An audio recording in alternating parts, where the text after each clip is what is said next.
जय हिंद सभी साथियों को। स्वागत है आपका आपके चैनल बिकम सोल्जर पर। आई होप आप सब बढ़िया होंगे। साथियों, आप में से काफ़ी भाइयों की क्वायरीज आ रही थी कि भैया डॉक्यूमेंट्स में भी कुछ चेंजेस हुए हैं क्या, क्योंकि आप सबको पता है कि पूरी भर्ती प्रक्रिया में चेंजेस हुई है और बहुत सी चीज़ें जो बदल चुकी हैं पहले से, जो पुरानी भर्तियाँ हमारी होती थी।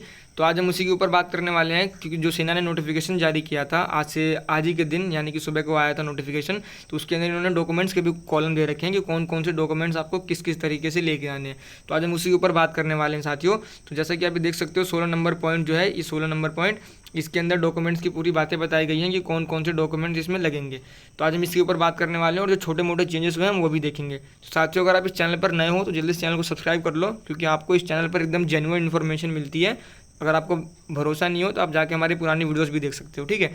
तो अब बात करते हैं पहले पॉइंट की कि जो कौन कौन से डॉक्यूमेंट्स हमें लेके जाने। तो आप यहाँ पढ़ लो, candidates are required to bring following document certificate in original with 2 attached photocopy with them to rally site. यानी कि इसमें कहा गया है कि जो भी बच्चे रैली भर्ती में भाग लेंगे वो उनके पास ओरिजिनल डॉक्यूमेंट्स होने चाहिए और हर ओरिजिनल डॉक्यूमेंट्स के 2 कॉपी होनी चाहिए, ठीक है। हर ओरिजिनल डॉक्यूमेंट्स के उनके पास 2 फोटो कॉपी होनी चाहिए, वो जो अपने साथ रैली पे लेके जाएंगे, यानी कि रैली की साइट जहाँ भी रैली होगी वहाँ पे आप लेके जाओगे। तो यानी कि ओरिजिनल डॉक्यूमेंट्स और उसकी 2 फोटोकॉपी आपके पास होनी चाहिए, ठीक है। अब बात करते हैं ए पॉइंट की, एडमिट कार्ड। तो जो, क्योंकि अब भर्तियाँ, पहले रिलेशन की भर्तियाँ होती थी तो रिलेशन वाले बच्चे सीधे सेंटर पर जाके भर्ती देखते थे, लेकिन अब रिलेशन भर्ती होती नहीं है तो होंगी नहीं, मतलब तो अब ओपन रैली होंगी। तो जैसे ओपन रैली में पहले फॉर्म भरते हैं, तो जो भी आपका एडमिट कार्ड आएगा तो उसको आपको उस एडमिट कार्ड को आपको छोटे साइज़ में नहीं निकलवाना है भाइयों, ठीक है। यहाँ साफ साफ लिखा है, do not shrink the size, ठीक है। Do not shrink the size, यानी कि आपको एडमिट कार्ड को छोटे साइज़ में नहीं निकलवाना है। जैसा भी आपका साइज़ आएगा फुल A4 साइज़ पेपर में एडमिट कार्ड को निकलवा के ले जाना है, बिना फोल्ड करे अच्छे से रख के, ठीक। अब बात करते हैं बी पॉइंट की, फोटोग्राफ। तो यहाँ इन्होंने बताया कि 20 फोटो चाहिए आपको, ठीक है, passport size colour photograph. Develop on good quality photography appear in the white background, ठीक है। और बैकग्राउंड आपकी फ़ोटो का वाइट होना चाहिए। यहाँ देखो साफ साफ लिखा है कि जो फोटो आपने, जो आपके पास 20 फोटोएं होंगी आपकी खुद की, उसमें आपका जो बैकग्राउंड होना चाहिए वाइट होना चाहिए, white background. Not more than 3 months old, 3 महीने से पहले का वो फोटो नहीं होना चाहिए, मतलब आपको लेटेस्ट फोटो खिंचा के लेके जानी है साथियों, ठीक है। और will not be accepted photograph must be proper haircut and clean से। हाँ, तो उन्होंने एक पॉइंट यहाँ जो ऐड करी है ये वाली, ठीक है। तो जो आपकी फ़ोटोज़ आप खिंचवाओगे वो फोटो में आपके प्रॉपर हेयर कट होने चाहिए, ज़्यादा बड़े बाल नहीं होने चाहिए, एकदम प्रॉपर हेयर कट होने चाहिए और क्लीन शेव। तो जो भी भाई दाढ़ी रखते हैं, ठीक है, जो बियर्ड्स रखते हैं, उनको अपने बियर्ड्स कटा के फ़ोटो खिंचवानी पड़ेगी, ठीक है। एक्सपेक्ट सिख, तो यानी जो सिख में तो अलग होता है, ठीक है, उनको बियर्ड रखना और लॉन्ग हेयर रखना, तो उनके लिए वो उनको छोड़ के बाकी जितने भी कैटेगरी के हमारे भाई हैं उन सबको प्रॉपर अपना क्लीन शेव करके फ़ोटो खिंचा के लेके जानी है, ठीक है साथियों। अब बात करते हैं सी पॉइंट्स की, जो कि एजुकेशन सर्टिफिकेट, ठीक है।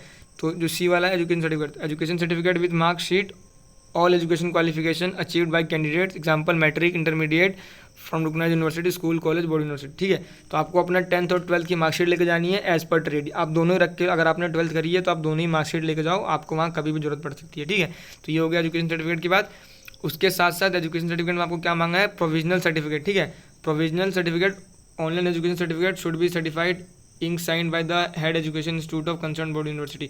तो जैसे कि जो प्रोविजनल सर्टिफिकेट होता है, जो बच्चे कुछ बच्चे एनओएस से भरते हैं, कुछ अलग अलग ऑनलाइन इंस्टीट्यूट से भरते हैं, तो उनका जो होना चाहिए प्रोविजनल सर्टिफिकेट वो होना चाहिए इंक साइन होना चाहिए, ठीक है। इंक साइन होना चाहिए मेन स्कूल इंस्टीट्यूट से। और जो हमारे भाई जो स्कूल पे पढ़े हैं, जो मतलब नॉर्मल स्कूलों में पढ़े हैं, तो उनके पास भी उनको मिलता है, जब वो 10th और 12th पास करते हैं तो उनको प्रोविजनल सर्टिफिकेट मिलता है, तो उनको वो लेके जाना है। अब बात करते हैं नीचे वाली पॉइंट में क्या लिखा है। तो candidate with matric certificate from open schooling, ठीक है, open schooling should bring school leaving certificate consigned by BEO DEO। तो जिन भाइयों ने ओपन स्कूलिंग करी है, जैसे बिहार में भी चलता है ना, BBOS, Bihar board of education, ठीक है, पटना वाला BBOS, और एनओएस बोर्ड है जैसे, और वैसे भी हर स्टेट के अपने अपने ओपन बोर्ड्स होते हैं। इसकी भी एक लिस्ट जारी होती है, ठीक है, एजुकेशन बोर्ड्स की लिस्ट है। तो वैसे तो मैंने चैनल पे पड़ी होगी वीडियो, आप जाके देख सकते हो कौन कौन से जो स्कूल की मतलब वो है, स्कूल के बोर्ड्स हैं जो वैलिड है इंडियन आर्मी में, उसके ऊपर वीडियो है। तो वहाँ से आपको सर्टिफिकेट लेके जाना है, लिविंग सर्टिफिकेट। तो लिविंग सर्टिफिकेट आप, अगर आप ओपन स्कूल से हो तो आप कॉल करो अपने स्टडी सेंटर पे जहाँ से आपने भरा था, वहाँ से आपको ये मिल जाएगा।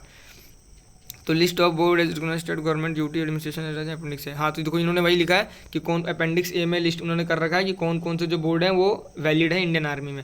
तो बात करते हैं डी पॉइंट की, डोमिसाइल सर्टिफिकेट। तो domicile certificate with photograph issued by tehsildar, district और मजिस्ट्रेट। तो ये लाइन आप देख लो, ये लाइन बहुत इंपॉर्टेंट है। जो भी आपका डोमिसाइल सर्टिफिकेट होगा वो विथ अटैच्ड फोटोग्राफ होगा, यानी कि डोमिसाइल सर्टिफिकेट पे आपकी फ़ोटो कंपलसरी है और वो डोमिसाइल सर्टिफिकेट कौन इशू करेगा, क्योंकि बहुत से मैंने देखे हैं बच्चों के पास मेरे पे आते हैं मैसेज कि वो मेरे को डोमिसाइल भेजते हैं और उनका जो डोमिसाइल वो जो होता है वो रेवेन्यू ऑफिसर बना के दिया होता है। ठीक है, तो रेवेन्यू ऑफिसर वाला डोमिसाइल सर्टिफिकेट साथियों नहीं चलने वाला यहाँ। जो डोमिसाइल सर्टिफिकेट चलेगा वो होगा तहसीलदार ने बनाया होगा या डिस्ट्रिक्ट मजिस्ट्रेट ने बनाया होगा। ठीक है, तो इन दोनों का ही वैलिड है। तो जो भी आप डोमिसाइल सर्टिफिकेट अभी बनवाएंगे या आपके पास होगा तो आप एक बार चेक कर लीजिएगा कि वो तहसीलदार के द्वारा इशू किया गया है या डिस्ट्रिक्ट मजिस्ट्रेट के द्वारा इशू किया गया है। अगर ये दोनों से है तो आपका डोमिसाइल सर्टिफिकेट वैलिड है, अगर नहीं है तो भाइयों वैलिड नहीं है वो। ठीक है, आपको डॉक्यूमेंट में वहाँ से निकाल दिया जाएगा। तो बात करते हैं कास्ट सर्टिफिकेट की।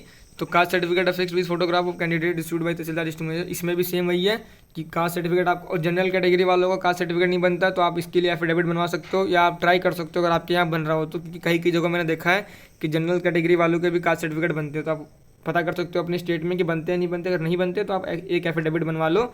ठीक है, तो उससे भी आपका काम चल जाएगा। बात करते हैं रिलीजन सर्टिफिकेट। तो religion certificate issued by tehsildar SDM if religion as Sikh, Hindu, Muslim and Christian is not mention in caste certificate. ठीक है, तो जो ये हैं इनको मेंशन नहीं है कास्ट सर्टिफिकेट में करना, तो इनके लिए अलाउ नहीं है। अब बात करते हैं स्कूल करेक्टर सर्टिफिकेट, जो कि पहले तो कम मांगते थे लेकिन अब मांगने लग गए हैं। तो school character certificate issued by the school college principal headmaster where candidate class studies. ठीक है, तो आप अगर आपने 12th तक करी है तो आप अपने 12th का स्कूल करेक्टर सर्टिफिकेट लेके जाइए, और आपने 10th तक करी है तो आप 10th का स्कूल करेक्टर सर्टिफिकेट लेके जाइए। ये इजीली बन जाता है, आप अपने स्कूल में जाके हेडमास्टर प्रिंसिपल किससे भी बात करके बनवा सकते हो। अगला है करेक्टर सर्टिफिकेट।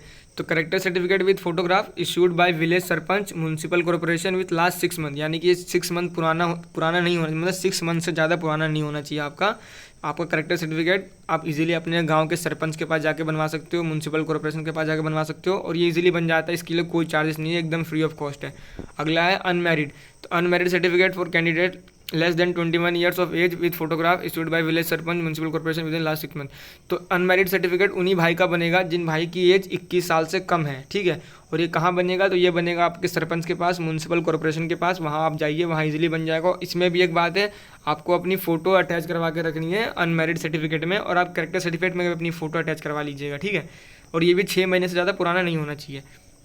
अब बात करते हैं रिलेशन सर्टिफिकेट की, कि जो बच्चे रिलेशन वाले हैं जिनके फादर आर्मी में हैं या ब्रदर आर्मी में है तो उनके लिए क्या है, तो उनके लिए तो आप वैसे तो ये पुरानी एकदम सेम पुराना वाला प्रोसेस है रिलेशन सर्टिफिकेट का। तो आप देखो SOS यानी कि son of serviceman, SOEX son of ex serviceman, SOW son of war widow. ठीक है, और SOW son of war widow वाला जो केस दूसरा वाला वो है। तो इसमें candidates are required to produce following recommend relation certificate from issued. हाँ, तो इसमें आपका साफ साफ दे रखा है कि जो भी आपने रिलेशन सर्टिफिकेट बनवाया है तो वो इशूड होना चाहिए ऑथराइज सेंटर से। उसमें पर्सनल पापा के नेम, रैंक, या अगर आपका ब्रदर है तो भाई के नेम, रैंक सब पर्टिकुलर होना चाहिए, स्टैम्प होना चाहिए। तो ये सब आप जब अप्लाई करते हो तो आपके फादर ब्रदर को पता होता है, तो एकदम उसी हिसाब से बनता है ये। और एक डिक्लेरेशन सर्टिफिकेट आपको जो फॉर्मेट है, ठीक है, तो फॉर्मेट भी अगर आप मांगोगे तो मैं आपको दे दूंगा कि जो आपको बनवाना अगर तो वैसा, तो आप फॉर्मेट मतलब डिस्क्रिप्शन बॉक्स में वो है, हम लिंक्स हैं हमारे, ठीक है, टेलीग्राम के और व्हाट्सएप के, और पर्सनल नंबर भी है, तो वहाँ से आप हमें कॉन्टैक्ट कर सकते हो, वहाँ से आपको मिल जाएगा। अब बात करते हैं NCC सर्टिफिकेट की। तो जिन भाइयों के पास NCC सर्टिफिकेट है ABC, ठीक है, तो वो अपना NCC सर्टिफिकेट लेके जाएं, क्योंकि इनको छूट मिलने वाली है। अब हम आगे बात करेंगे, अगली वीडियोज़ में बात करेंगे कि NCC सर्टिफिकेट वाले बच्चों को ABC जो है उनके पास जो भी सर्टिफिकेट, उनको कितने कितने नंबर छूट मिलेगी भर्ती में। ठीक है, तो इसके ऊपर भी आगे बात करेंगे हम। तो ये हो गया NCC सर्टिफिकेट, आप NCC सर्टिफिकेट अपना लेके जाइए। अब बात करते हैं स्पोर्ट्स सर्टिफिकेट वाले भाइयों की। तो जिन भाइयों के पास स्पोर्ट्स सर्टिफिकेट है तो वो भी अपना स्पोर्ट्स सर्टिफिकेट लेके जाएंगे, ठीक है, भर्ती में, और उनको भी नंबर मिलेंगे। तो स्पोर्ट्स वाले कैटेगरी में हम इसकी भी बात करेंगे कि स्पोर्ट्स के जो बच्चे हैं उनको उनके सर्टिफिकेट्स पे कितने कितने नंबर मिलेंगे, पुराने वाले ही सेम है या फिर अभी कुछ बदलाव हुआ है, तो हम अगली वीडियो में NCC और स्पोर्ट्स दोनों की बात कर लेंगे। और लिस्ट ऑफ स्पोर्ट्स भी जो यहाँ लिखा है, लिस्ट ऑफ स्पोर्ट्स, तो ये भी हम आपको बता देंगे उसी वीडियो में सेम कि कौन कौन से स्पोर्ट्स हैं जो अभी भर्तियों में आने वाली हैं, कि जो भाई जैसे स्पोर्ट्स खेलते हैं तो उनको पता होता है कि ये स्पोर्ट्स इस भर्ती में आने वाली है। ठीक है, अब एन पॉइंट है वो है affidavit.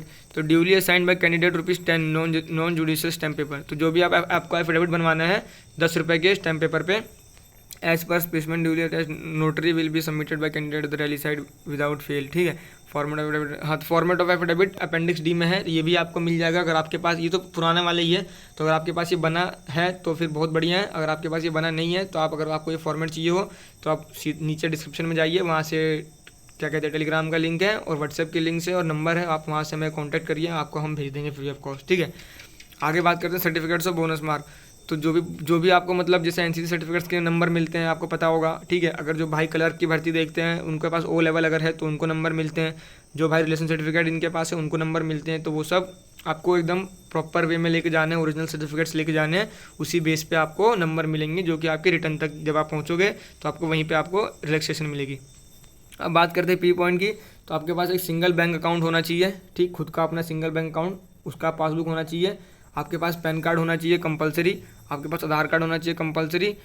Pan card and Aadhaar card mandatory documents final enrolment of purpose पे अलाउंसेस एंड देयर। तो ये आपके साथ लेके जाना है, आधार कार्ड, पैन कार्ड और सिंगल बैंक अकाउंट। अगर आपके पास नहीं है तो आप अभी जाके खुलवा सकते हो, बहुत ही आसान प्रोसेस है आपका। कहीं भी आप देखो यूट्यूब वीडियो या फिर अपने जाके पता करो, बैंक में आराम से बन जाता है, ठीक है। मेन आता है पुलिस कैरेक्टर सर्टिफिकेट का। तो आपके पास पुलिस कैरेक्टर सर्टिफिकेट होना चाहिए और ये भी 6 मंथ से ओल्ड नहीं होना चाहिए। कई कई जगहों पे ये बनता है 1 ईयर का, लेकिन कई कई जगहों पे 6 मंथ के ही बनते हैं। तो आप देख लो कि आपके स्टेट्स में क्या बनता है, उस हिसाब से आपको लेके जाना है। और एक रेसिडेंस सर्टिफिकेट आपको लेके जाना है, सरपंच नगर सेवा के रेसिडेंस सर्टिफिकेट प्रूफ भी लेके जाना है आपको, उनसे लिखवा के, ठीक है।